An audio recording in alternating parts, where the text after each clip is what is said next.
Recently লাইফটাকে একটু বেশি হেভি আর ডাল লাগছে। সারা রাত ঘুমানোর পর সকালবেলা ঘুম থেকে কি ওঠার পরে মনে হচ্ছে যে এনার্জি নেই। ধরুন কথা বলতে যাচ্ছেন, শব্দ হারিয়ে ফেলছেন, আপনার মনে হচ্ছে আপনি অলস অথবা লেজি হয়ে গেছেন। কিন্তু না, ইন্টারনেটে এই অদ্ভুত ফিলিংসটার একটা নাম দেওয়া হয়েছে। একে বলা হচ্ছে ব্রেইন ফগ, মানে কুয়াশা আবৃত মস্তিষ্ক। অক্সফোর্ডে 2024-এর একটি স্টাডিতে দেখা গেছে গ্লোবালি প্রায় 30% মানুষ ব্রেইন ফগের শিকার। এমনকি নিউ ইংল্যান্ড জার্নালের একটি স্টাডি অনুযায়ী লং কোভিড থেকে রিকভার হওয়া মানুষদের আইকিউ প্রায় 6 থেকে 9 পয়েন্ট ড্রপ করেছে। কিন্তু এটা শুধু কোভিডের সমস্যা নয়।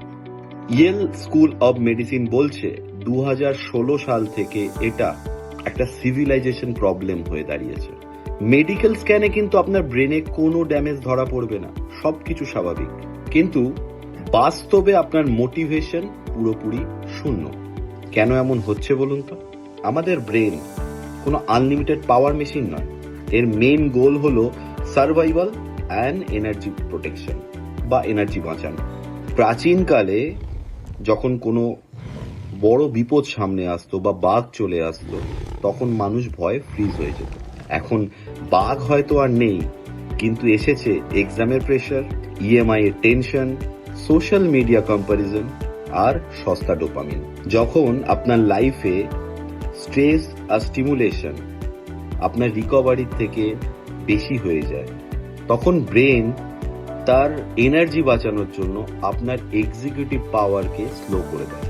ঠিক এই কারণেই আপনি ফোকাস করতে পারেন না, আপনার ব্রেনটা ফগি বা ঘোলাটে হয়ে যায়।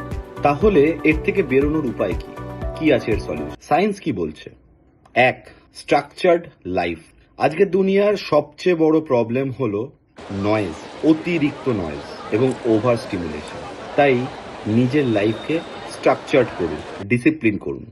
ঠিক সময় ঘুমাতে যাওয়া, অন্তত 7 থেকে 9 ঘন্টার ঘুম, এবং প্রতিদিন একটা নির্দিষ্ট সময় ঘুম থেকে ওঠা, এবং ফিক্সড মুভমেন্ট বা ওয়ার্কআউট। এতে নিউরোপ্লাস্টিসিটি বাড়ে। 2. Miracle brain protein. প্রতিদিন নিয়ম করে অন্তত 20 মিনিট অ্যারোবিক এক্সারসাইজ করুন, যাতে আপনার হার্টবিট বাড়ে। এতে বিডিএনএফ নামক এক ধরনের প্রোটিন রিলিজ হয়, যা আপনার নতুন নিউরন ডেভেলপমেন্টে সাহায্য করে। এর ফলে আপনার ফোকাসও বাড়ে। 3. ডিজিটাল ডিটক্স এবং ডিপ স্লিপ। সপ্তাহে একদিন সমস্ত ডিজিটাল মিডিয়া থেকে নিজেকে দূরে রাখুন।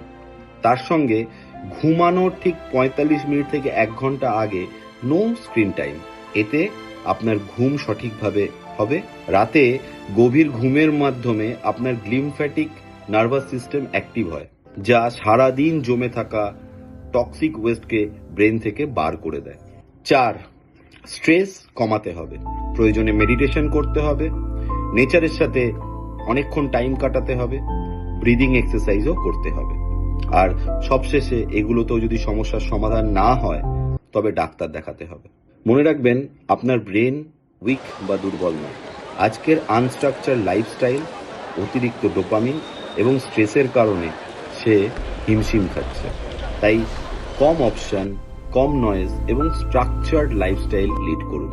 এই ভিডিওটা আপনার সেই বন্ধুর সাথে শেয়ার করুন যে বন্ধুটা আজকাল কম ফোকাসের জন্য ভুগছে এবং কাজের ক্ষেত্রে তার প্রচুর পরিমাণ সমস্যা হচ্ছে। লাইক এবং সাবস্ক্রাইব করতে ভুলবেন না।